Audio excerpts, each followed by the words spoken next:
tergantung promotor nanti akan mempertemukan dengan siapa. Kalau tanggal 12 Juni itu akan dipertemukan dengan ya salah satu penyanyi Indonesia juga yang semua orang juga pasti kenal, inisial S. Nah itu sudah menjadi official, nanti akan mengumumkan pertandingannya gitu.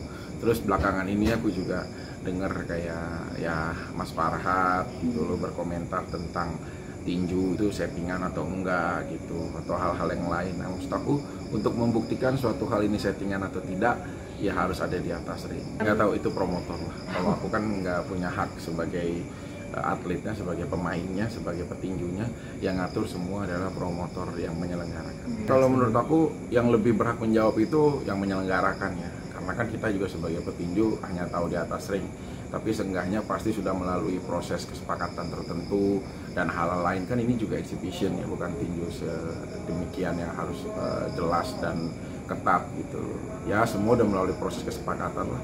Makanya untuk menjawab ini yang lebih jelas ya harus naik ke ring sih. Ada sih jadwalnya Malaysia sih, dari negara tetangga, dari Malaysia mungkin di bulan Agustus.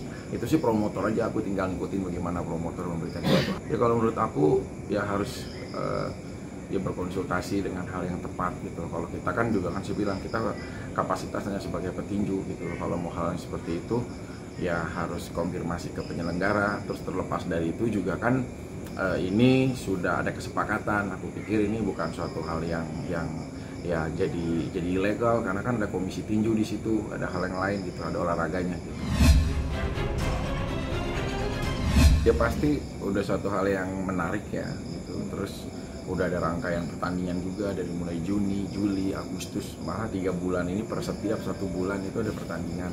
Tanggal 12 Juni ada HSS Holiday Sports Show, terus tanggal 9 Juli ada sampai Agustus pun ada. Nah itu jadi sebuah hal yang memang mau nggak mau ya kita harus berlatih ya. Tinju itu juga suatu hal yang menarik, suatu hal yang aku juga sukai.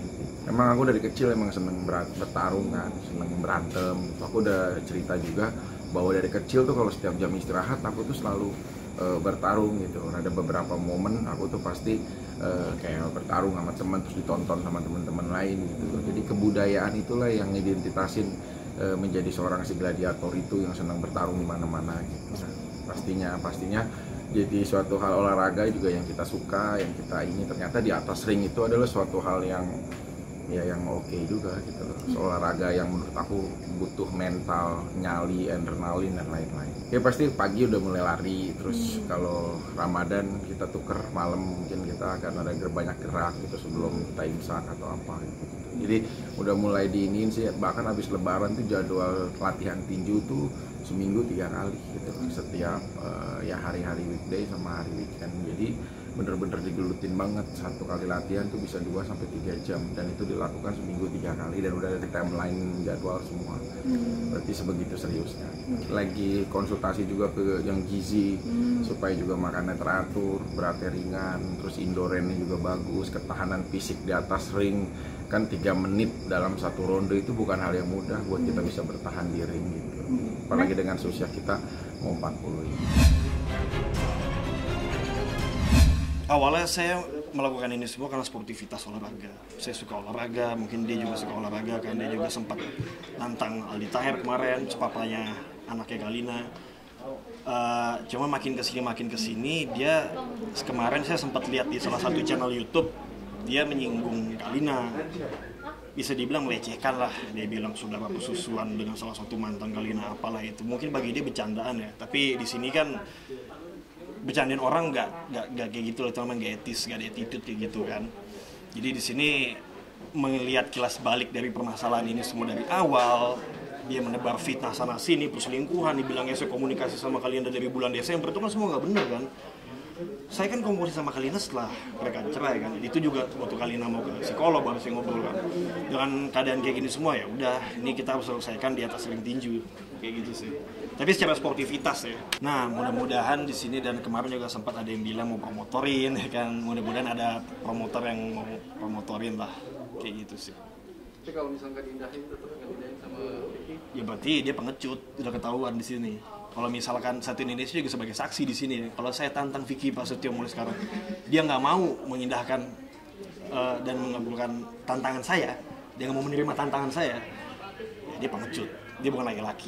dengan sekian ulah yang dia buat, track record dia ya, dia ngedeketin anaknya Kalina, dia ngedeketin Mama En almarhum, cari muka sana sini ya kan, terus sekarang juga ke mantan Kalina. Sekarang saya sebagai laki-laki di sini, dia kalau dia nggak mau berhadapan sama saya nih, dia pengecut, dah gitu aja, saya nggak boleh ngomong. Sebenarnya dibilang dendam sih enggak ya. Awalnya kan sebelum saya tahu channel konten tersebut yang dia melecehkan itu kan, saya juga sempat ngajak dia kan, tapi gak ada dendaman kan. Cuman makin kesini setelah saya lihat semua itu di konten tersebut, saya mikir wah ini laki-laki kok pengecut banget gitu kan. Awalnya dia ngedeketin almarhum Mama En, terus Aska, sekarang juga ke mantannya Kalina. Dia kalau yang nggak suka sama Kalina atau gak terima atau kayak gimana, gak usah ke perempuan dong. Itu pengecut dong laki-laki kayak begitu, nggak gentleman dia. Nah itu dia alasan dia dari awal di sini yang nyari panggung dia kan. Dia upload foto saya dan Kalina di Instagram adiknya, dan dia repost juga. Habis itu ya aku nggak tahu juga, mungkin program dia cuma satu kayak gimana kan. Setelah itu juga dia ngedeketin almarhum mamanya Kalina, dibikin konten sama dia. Kan kurang ajar tuh orang kan, orang tua lagi sakit dibikinin konten, alasannya berkah apa segala macam. Bahkan sahabat-sahabat dia beberapa juga aku tahu lah itu cuman mana mata dia yang bohong, mana yang enggak, dan strategi dia kebaca banget. Terus ngedeketin anaknya Kalina, sekarang ke mantan ya. Itu main belakang, ngerti ya. Kalau misalkan kita sebagai laki-laki itu kita nggak suka sama orang atau gimana, straight to the point, ngomong langsung di depan, nggak usah melalui sana sini ngegiring opini sana sini biar naikin rating apa gimana, aku nggak ngerti ya kan. Oh jelas justru sebaliknya lah. Di sini malah kan saya udah bilang, walaupun si Vicky Prasetyo ini bukan siapa-siapa, seandainya kata dia juga bukan public figure, saya akan tetap kejar dia siapapun dia gitu. Apa sih mungkin alasannya yang membuat Kak Ricky marah gitu sama? Banyak. Pertama, dia udah menebar fitnah, mungkin waktu itu bilang perselingkuhan dari Desember ya kan. Kedua, ya dia melecehkan Kalina kan, bilang saudara persusuan terhadap mantannya apa segala macam. Itu laki-laki macam apa gitu. Ketiga, dia kemarin sempet berbicara soal bawa mamanya Kalina lah, terus bawa Aska juga anaknya, terus sekarang juga ke mantannya.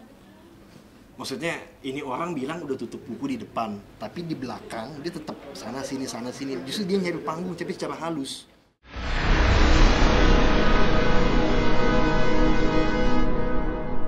Jadi jangan lupa untuk subscribe Cumi Cumi. Ditekan ya tombol lonceng merahnya.